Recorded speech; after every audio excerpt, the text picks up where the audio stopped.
Welcome back to the show नाज़रीन। हम बात कर रहे थे खूनज़दा चट्टान साहब ने कुछ सवालात उठाए थे पाकिस्तान तहरीक इंसाफ के लिए, और सजाद अली सोमरू ब्रेक के बाद भी हमारे साथ ही हैं।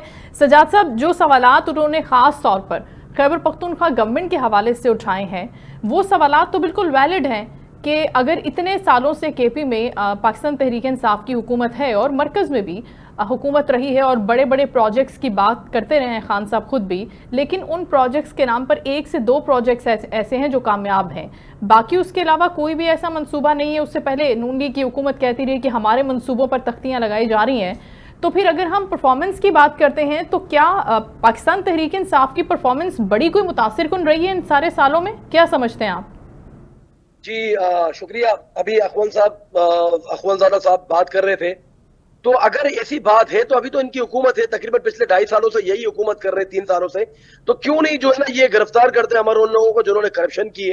पहली बात तो मैंने इनका ये जवाब दिया। दूसरी बात ये है कि चार्टर ऑफ डेमोक्रेसी की ये बात कर रहे थे कि ये हमारे चार्टर ऑफ डेमोक्रेसी में 2006 से लिखा हुआ था कि ये जो आईनी तरमीम के ऊपर, तो ये चार्टर ऑफ डेमोक्रेसी जो ना उसको तकरीबन 20 साल गुजर चुके हैं, ठीक है ना।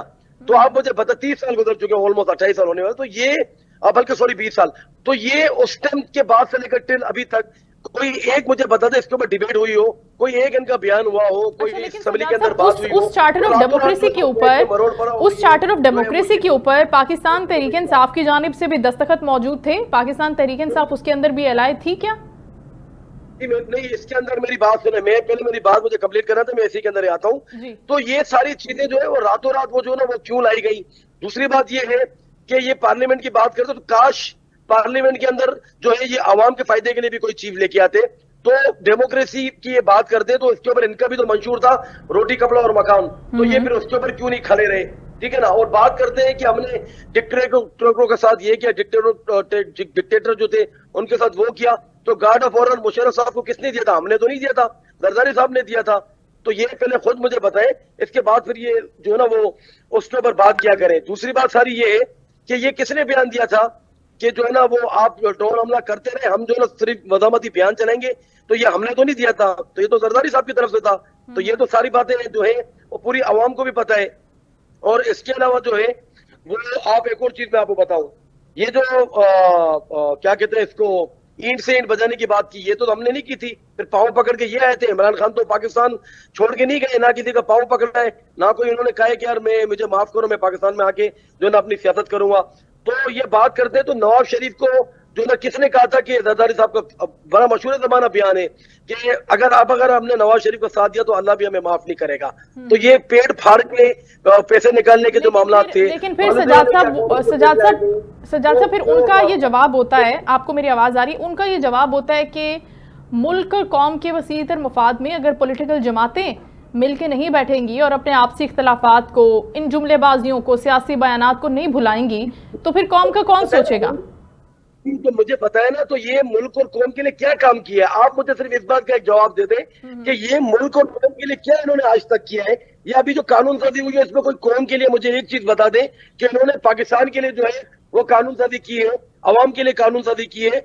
ये कानून साजी इन्होंने अपने मुफाद के लिए की कि अगर चीफ जस्टिस आ जाएगा ये काजी फायदा के बाद, तो वो आते के साथ ही इलेक्शन खोलेगा, इलेक्शन का ऑडिट खोलेगा, और ये जो 17 सीटें, जो 15 सीटें पे जो सीटें आज ये वजीर आजम बने हुए, सदर बने हुए, वजीर आला बने हुए, तो इनकी हुकूमत चले जाती। असल तो कहानी ये आईना इनको दिखाते हैं, लोगों को बुरा लगता है। तो आप मीडिया वालों का भी काम है कि आप लोगों को नहीं पता है कि आपके ऊपर भी कितना प्रेशराइज ये करते हैं, पीछे से प्रेशराइज करवाते हैं। तो हकीकत में बात करनी चाहिए और सबको पता है। एक मुझे बता दें इन्होंने कि आवाम के लिए कोई काम किया हो? अभी भी ये जितने भी सारी अमेंडमेंट्स हुई है, तो ये तो 25 आदमी जो ना मिलकर अदलिया को चलाएंगे, ये किस दुनिया के अंदर होता है आप मुझे बताएं? 25 आदमी, उनका कहना है कि पूरी दुनिया में आईनी अदालतें होती हैं, आईनी अदालतें आईनी मामलात को देखती हैं ताकि हमारे जितने भी फौजदारी और दीगर सिविल अदालतों के मुकदमात हैं उनका बोझ नहीं पड़े। उनका कहने का मतलब यही है कि अगर इन अदालतों का कयाम हुआ है तो ये हमारे लिए ही हुआ है, आम आदमी के लिए ही हुआ है। अदालतों में जो कयाम हुआ है वो इनके फायदे के लिए हुआ है। तो ये तो पिछले इतने सालों से जो केसेस पेंडिंग में पड़े हुए थे, तो क्यों निचली सतह पे जो ना कोर्टों के अंदर उन्होंने जजेस की जो ना तादाद नहीं बढ़ाई, उसका इनको कभी ख्याल नहीं आया। ये अपनी मर्जी के फैसले करने के लिए जो है रातों रात आइन पे शबखून उन्होंने मारा है।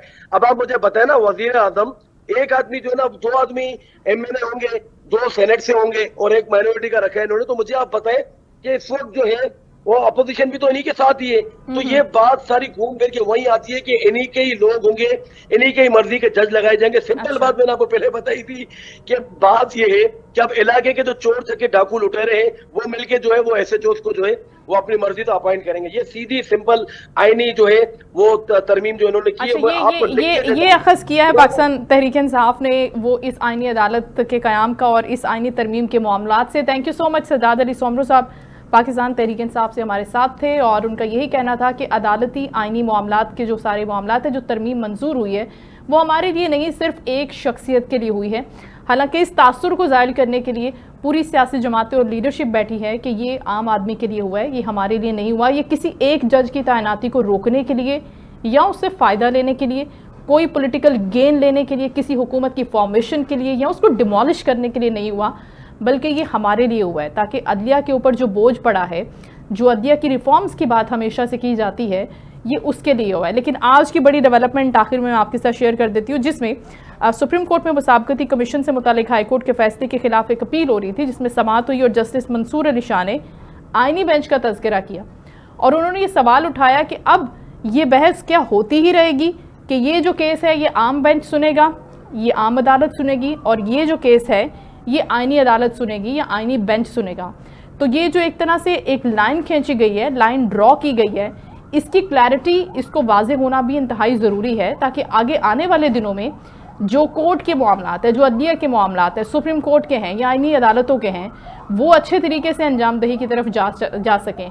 तो इसके लिए हम आने वाले दिनों में मज़ीद डिबेट करेंगे और इसके बारे में समझने की, इसको मज़ीद क्लैरिटी से आपके सामने रखने की कोशिश भी करेंगे। शो का वक्त खत्म हुआ, अपना ख्याल रखिएगा। इंशाल्लाह कल आपसे दोबारा मुलाकात होगी। अल्लाह हाफ़िज़।